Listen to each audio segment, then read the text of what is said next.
Se você fizer isso, vai arranjar problemas. Quero agradecer a você. De forma muito especial, quero te agradecer e dizer que eu sou muito grata pela sua companhia e participação em nossos estudos. Juntos aprendemos mais. Hoje vamos estudar o capítulo 3 da parte 2 do livro Como Fazer Amigos e Influenciar Pessoas, de Dale Carnegie.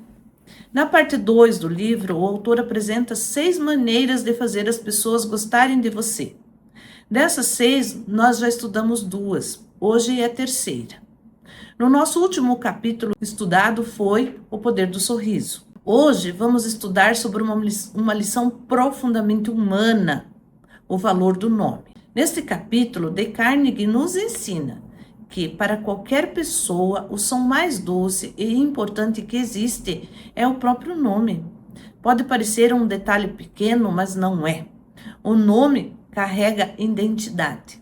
O nome carrega história. O nome carrega dignidade. Carrega a sensação de que aquela pessoa é a única. Quando alguém lembra do nosso nome, sentimos que fomos vistos, que não passamos despercebidos, que não somos apenas mais um. E quando alguém esquece, troca ou pronuncia de qualquer jeito, muitas vezes sentimos o contrário, que não fomos importantes o suficiente para sermos lembrados. E é exatamente isso que Carnegie quer mostrar. E ele começa esse capítulo com uma história muito marcante, a história de Jim Farley. O pai de Jim Farley morreu tragicamente. Ele estava se preparando para ir ao funeral de uma criança da vila onde morava. Estava preparando o seu cavalo. Mas o animal, que havia passado muito tempo parado por causa do inverno rigoroso, se agitou muito, rodopiou e deu um coice certeiro. E o pai de Farley morreu na hora. E assim ficaram a viúva e 3 meninos.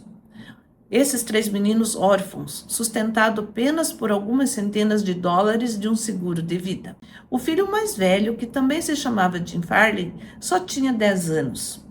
E a partir dali começou uma vida dura. Foi trabalhar numa olaria fazendo tijolos. Ele não teve oportunidade de estudar, nunca frequentou o ensino médio, não teve os privilégios de uma formação acadêmica, mas tinha algo muito valioso, uma simpatia natural, uma habilidade especial de fazer as pessoas gostarem dele. Com o tempo, ele entrou para a política e foi desenvolvendo uma capacidade extraordinária de lembrar nome das pessoas. Não apenas um ou outro nome, não apenas nomes de amigos próximos, mas milhares de nomes. Dale Carnegie conta que antes de ele completar 46 anos, Jim Farley já havia recebido diplomas honorários de 4 universidades, se tornando presidente do Conselho Nacional do Partido Democrata e chefe dos Correios dos Estados Unidos. Em uma conversa com Dale Carnegie, quando lhe perguntava sobre o segredo do sucesso, Farley respondeu: trabalho duro. Mas Carnegie não aceitou essa resposta de imediato e praticamente disse: não me faça rir. Então, Farley perguntou: o que você acha que é o meu segredo? E Carnegie respondeu: ouvi dizer que o senhor sabe o primeiro nome de 10.000 pessoas. Farley então corrigiu: errado. Eu sei o primeiro nome de 50.000 pessoas. Olhem o impacto disso. Essa habilidade não era um detalhe. Era uma ferramenta poderosa de relacionamento. E ajudou, inclusive, Farley a colocar Franklin Roosevelt em Casa Branca.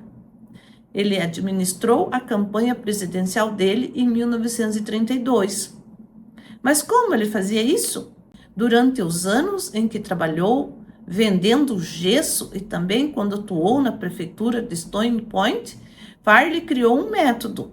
Sempre que conhecia alguém, procurava descobrir o nome completo da pessoa, fatos sobre sua família, sobre o trabalho, sobre seus negócios e até sua opinião política. Ele associava tudo isso mentalmente. Então, quando encontrava essa pessoa de novo, às vezes, até um ano depois, conseguia apertar sua mão, chamá-la pelo seu nome e ainda perguntar pela família, pelo seu quintal, pelos seus negócios. Imaginem o efeito disso sobre as pessoas. Quem recebe esse tipo de atenção sente que é importante. Meses antes do início da campanha de Roosevelt, Farley escreveu centenas de cartas por dias para pessoas espalhadas pelos estados do oeste e noroeste dos Estados Unidos. Depois entrou num trem e em apenas 19 dias visitou 20 estados, percorrendo mais de 30 mil quilômetros de charrete, trem, automóvel e barco. Chegava às cidades, encontrava conhecidos para o café da manhã, para o almoço, para o chá e para o jantar. Conversava de coração aberto e seguia a viagem. Mais tarde, ao voltar para o leste, escreveu para uma pessoa de cada cidade visitada, pedindo a lista de todos com quem havia falado. A lista final ficou imensa, com milhares e milhares de nomes. E a cada pessoa daquela lista, ele enviou uma consideração especial, uma carta pessoal. As cartas começavam com uma expressão simples, como querida Jane ou querido Bill. Eram assinadas não de forma fria ou distante, mas simplesmente Jim. Esse detalhe fazia toda a diferença. Farley entendeu cedo que lembrar o nome de alguém é uma forma sutil e muito eficiente de elogiar essa pessoa. Porque quando você lembra um nome com facilidade e o usa com naturalidade, você comunica sem dizer diretamente. Você comunica dizendo assim: você foi importante para mim. Eu lembrei de você. Você não passou despercebido. Mas Carnegie também mostra um outro lado. Esquecer o nome de alguém, ou pior, escrever o nome errado, pode gerar grande desvantagem.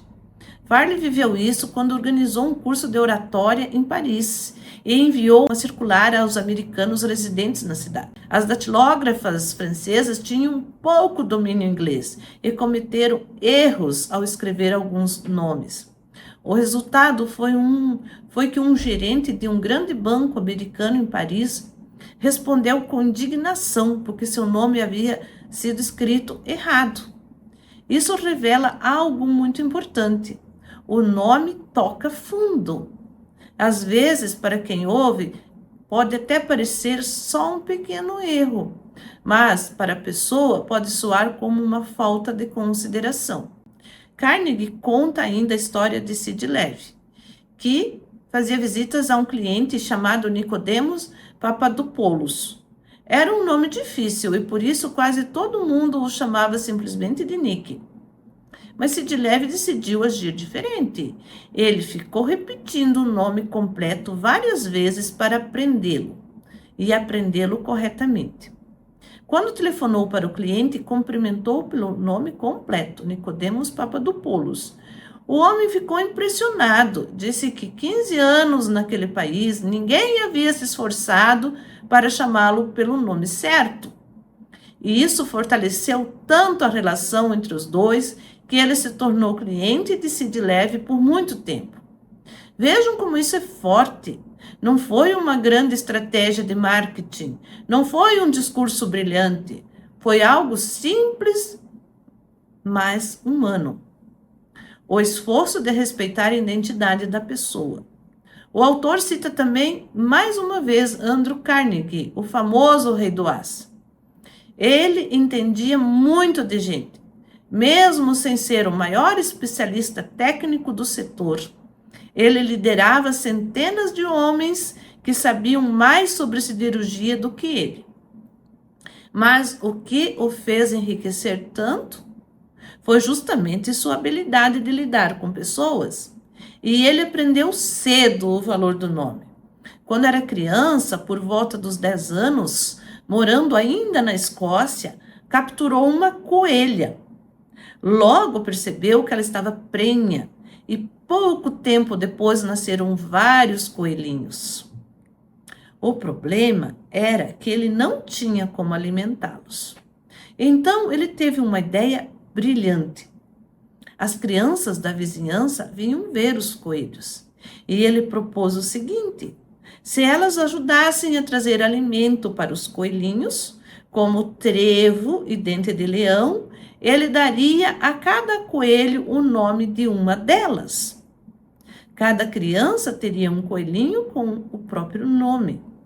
O plano funcionou perfeitamente. As crianças ficaram animadas, trouxeram comidas e se envolveram, participaram. E Andrew Carnegie nunca mais esqueceu a lição. Anos depois, aplicou esse mesmo princípio nos negócios e ganhou milhões com isso. Ele conta que certa vez queria vender trilhos de aço para a Pensilvânia, cujo presidente se chamava Edgar Thomson. Então Carnegie construiu uma grande usina siderúrgica em Pittsburgh e deu o nome a ela de Siderúrgica Edgar Thomson. Quando Pensilvânia precisou comprar trilhos de aço, é claro que o presidente Edgar Thomson comprou de Carnegie. E Carnegie lembrou então a antiga lição dos coelhos. Pode parecer até engraçado, mas a lógica é a mesma. O nome tem poder, o nome cria aproximação, o nome desperta interesse e o nome toca o coração.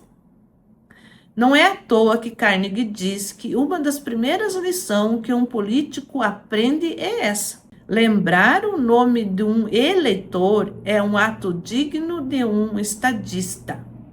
Esquecer é estar fadado ao esquecimento. Mas ele deixa claro que essa habilidade não é importante só na política. Ela é quase tão importante nos negócios e na vida social quanto na vida política. Outro exemplo dado pelo autor é o de Napoleão III, imperador da França e sobrinho do grande Napoleão. Apesar de suas inúmeras obrigações, ele se orgulhava de lembrar o nome das pessoas que conhecia. E usava uma técnica muito simples. Se não entendesse bem o nome de alguém, dizia com educação: perdão, não ouvi bem, pode repetir, por favor? E se o nome fosse incomum, pedia que a pessoa soletrasse. Durante a conversa, ele repetiu o nome várias vezes, associando-o mentalmente ao rosto, aos traços e à expressão da pessoa. Depois, quando ficava sozinho, escrevia o nome num papel, olhava para ele e se concentrava para gravá-lo. Ou seja, unia a memória auditiva à memória visual. Tudo isso dava trabalho. Mas Carnegie comenta uma frase muito bonita: boas maneiras são compostas por pequenos sacrifícios. E isso é verdade. Lembrar nomes exige atenção, exige esforço, exige humildade para pedir que a pessoa repita, exige cuidado para aprender. Esse pequeno esforço pode produzir um efeito enorme. No final do capítulo, Carnegie conta a história de Ken Nuttingham, funcionário da General Motors em Indiana. Ele costumava almoçar no refeitório da empresa. E ali havia uma mulher atrás do balcão, sempre séria, de cara fechada, fazendo sanduíches como quem já não havia mais diferença entre uma pessoa e outra. Um dia, Kim observou o crachá dela e viu seu nome, Eunice. No dia seguinte, ao chegar ao balcão, sorriu e disse: Olá, Eunice! O que aconteceu? Ela ignorou a balança, colocou muito mais presunto no sanduíche, acrescentou mais alface e encheu o prato de batatas fritas. Por quê? Porque naquele momento ela deixou de ser apenas a mulher do balcão e voltou a ser Eunice. Ela voltou a ser alguém com nome, com identidade e com valor. Esse exemplo é simples, quase engraçado, mas profundamente verdadeiro. As pessoas querem ser tratadas como indivíduos, não como funções, como cargos ou como peças de rotina. É isso que Carnegie conclui com uma frase belíssima. Ele diz que devemos estar conscientes da magia contida no nome. O nome pertence inteiramente à pessoa, não pertence a mais ninguém. O nome dá individualidade, singulariza, torna a pessoa única. E quando usamos o nome de alguém para a conversa, tudo ganha outro peso. A mensagem se torna mais pessoal, o pedido se torna mais humano, o relacionamento se torna mais próximo. Isso vale para todo mundo. Vale para garçons, vale para colegas, vale para funcionários, vale para clientes, vale para executivos experientes. Seja quem for, o nome faz a diferença. A grande lição desse capítulo é justamente essa: lembrar e usar o nome das pessoas com respeito é uma das formas mais simples e mais poderosas de demonstrar consideração. Às vezes pensamos que conquistar pessoas exige grandes discursos, grandes gestos, grandes estratégias, mas Carnegie nos mostra que muitas vezes tudo começa com algo pequeno. Parar, prestar atenção, ouvir com cuidado e lembrar o nome. Porque chamar alguém pelo nome é de certa forma dizer assim: eu vi você, eu reconheço você, você é importante. E isso toca o coração humano de um jeito muito profundo. E se eu pudesse resumir a lição desse capítulo em uma frase, eu diria assim: o nome de uma pessoa é para ela o som mais doce e mais importante que existe.